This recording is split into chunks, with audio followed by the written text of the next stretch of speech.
ಎಲ್ಲರಿಗೂ ನಮಸ್ಕಾರ. Welcome to TDS creations 1819. ಇವತ್ತು ನಾನು ಶಾವಿಗೆ ಕೀರನ್ನು ಮಾಡಿ ತೋರಿಸ್ತಾ ಇದ್ದೀನಿ.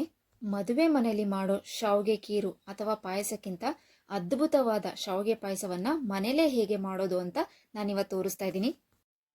1/4 kg ಆಗೋಷ್ಟು ರೋಸ್ಟೆಡ್ ಶಾವಿಗೆನ ತೊಗೊಂಡಿದ್ದೀನಿ. ರೋಸ್ಟೆಡ್ ಶಾವಿಗೆನೇ ತೊಗೋಬೇಕು ಅಂತ ಏನಿಲ್ಲ, ನಾನ್ ರೋಸ್ಟೆಡ್ ಶಾವಿಗೆ ಇತ್ತು, ನಾರ್ಮಲ್ ಶಾವಿಗೆ ಇತ್ತು ಅಂದ್ರೂ ಕೂಡ ಚೆನ್ನಾಗಿ ಬರುತ್ತೆ. 1/2 ಲೀಟ್ರು ಗಟ್ಟಿ ಹಾಲನ್ನು ತೊಗೊಂಡಿದ್ದೀನಿ. ಪಾಯಸ ಮಾಡ್ಕೊಳ್ಳೋ ಟೈಮಲ್ಲಿ ಇದಕ್ಕೆ 1/4 ಲೀಟ್ರ್ ನೀರನ್ನು ಕೂಡ ಸೇರಿಸ್ಕೊತೀನಿ. 200 ಗ್ರಾಮ್ ಆಗೋಷ್ಟು ಸಕ್ಕರೆಯನ್ನು ಕೂಡ ತೊಗೊಂಡಿದ್ದೀನಿ.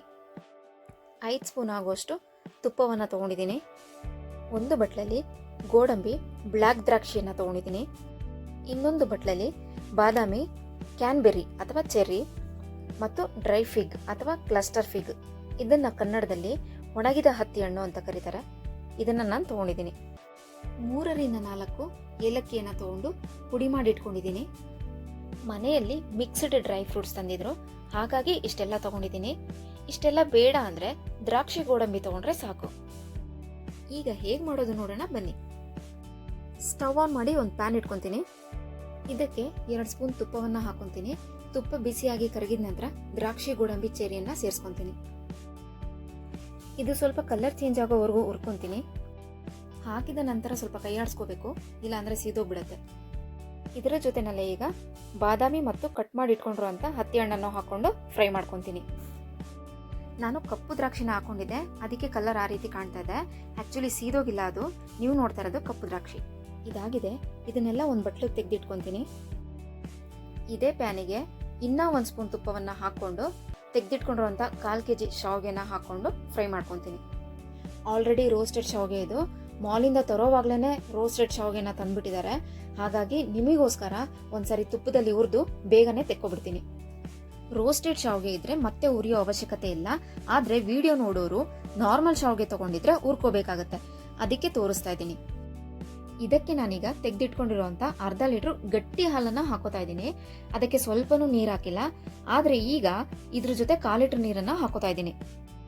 ಇದಕ್ಕಿಂತ ಜಾಸ್ತಿ ನೀರನ್ನು ಹಾಕೊಳ್ಳೋದು ಬೇಡ, ನೀರು ಥರ ಆಗಿಬಿಟ್ರೆ ಪಾಯಸದ ಟೇಸ್ಟ್ ಕೆಟ್ಟೋಗ್ಬಿಡುತ್ತೆ. ನೀರು ಕಡಿಮೆ ಹಾಕೊಂಡ್ರೂ ಪರವಾಗಿಲ್ಲ, ಆದರೆ ಜಾಸ್ತಿ ಹಾಕೋಬೇಡಿ. ಶಾವಿಗೆ ಸ್ವಲ್ಪ ಬೆಂದ ನಂತರ ಸಕ್ಕರೆಯನ್ನು ಹಾಕೊತೀನಿ. ಮುಂಚೆನೇ ಸಕ್ಕರೆನ ಹಾಕೊಂಡ್ಬಿಟ್ರೆ ಶಾವಿಗೆ ಬೇಯೋದಿಲ್ಲ, ಹಾಗಾಗಿ ಶಾವಿಗೆ ಸ್ವಲ್ಪ ಬೆಂದ ನಂತರನೇ ಸಕ್ಕರೆನ ಹಾಕೊತೀನಿ. ಈಗ ಶಾವಿಗೆ ಸ್ವಲ್ಪ ಬೆಂದಿದೆ. ಈ ಟೈಮಲ್ಲಿ ತೆಗೆದಿಟ್ಕೊಂಡಿರೋಂಥ 200 ಗ್ರಾಮ್ ಸಕ್ಕರೆಯನ್ನು ಸೇರಿಸ್ಕೋತೀನಿ.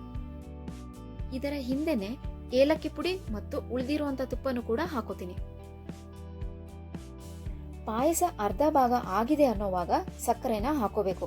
ಸ್ಟವ್ ಆಫ್ ಮಾಡಿ ಪಾಯಸವೆಲ್ಲ ಆದ ನಂತರ ಸಕ್ಕರೆನ ಹಾಕೊಂಡ್ರೆ ಸಕ್ಕರೆಯ ಸ್ವೀಟ್ ಅಂಶ ಶಾವಿಗೆಗೆಲ್ಲ ಇಟ್ಕೊಂಡಿರಲ್ಲ.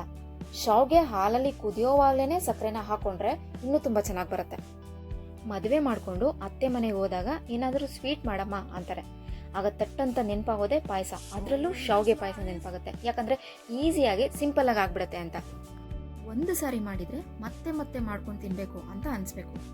ಮನೆಯವರು ಮಕ್ಕಳೆಲ್ಲ ಇಷ್ಟು ಬೇಗ ಖಾಲಿ ಆಗೋಯ್ತಾ ಅಂತ ಹೇಳಬೇಕು.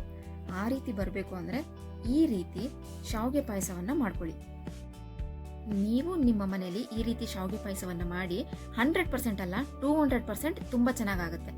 ಎಲ್ಲರ ಮನೆಯಲ್ಲೂ ಒಳ್ಳೆ ಅಡುಗೆ ಆಗಬೇಕು ಅನ್ನೋದೇ ನಮ್ಮ ಉದ್ದೇಶ. ಇದೇ ರೀತಿ ಒಳ್ಳೆ ಅಡುಗೆ ರೆಸಿಪ್ಸ್ಗಳಿಗೆ ನಮ್ಮ ಚಾನಲ್ನ ಸಬ್ಸ್ಕ್ರೈಬ್ ಮಾಡ್ಕೊಳ್ಳಿ, ಲೈಕ್ ಮಾಡಿ, ಶೇರ್ ಮಾಡಿ, ಗುಡ್ ಕಮೆಂಟನ್ನು ಕೊಡಿ. ಈ ವಿಡಿಯೋನ ನಿಮ್ಮ ಫ್ರೆಂಡ್ಸು, ಫ್ಯಾಮಿಲಿ, ನೇಬರ್ಸ್ಗೆ ಶೇರ್ ಮಾಡಿ. ಪಾಯಸ ರೆಡಿಯಾಗಿದೆ. ಈಗ ಇದನ್ನು ಒಂದು ಬೌಲ್ಗೆ ಶಿಫ್ಟ್ ಮಾಡ್ಕೊತೀನಿ.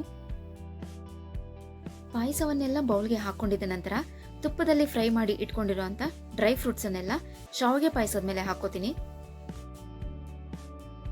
ಖಂಡಿತ ನಿಮಗೆಲ್ಲ ಈ ರೆಸಿಪಿ ಇಷ್ಟ ಆಗಿದೆ ಅಂತ ಅನ್ಕೊಂತೀನಿ. ವಿಡಿಯೋ ನೋಡಿದ್ದಕ್ಕಾಗಿ ನಿಮ್ಮೆಲ್ಲರಿಗೂ ಧನ್ಯವಾದಗಳು.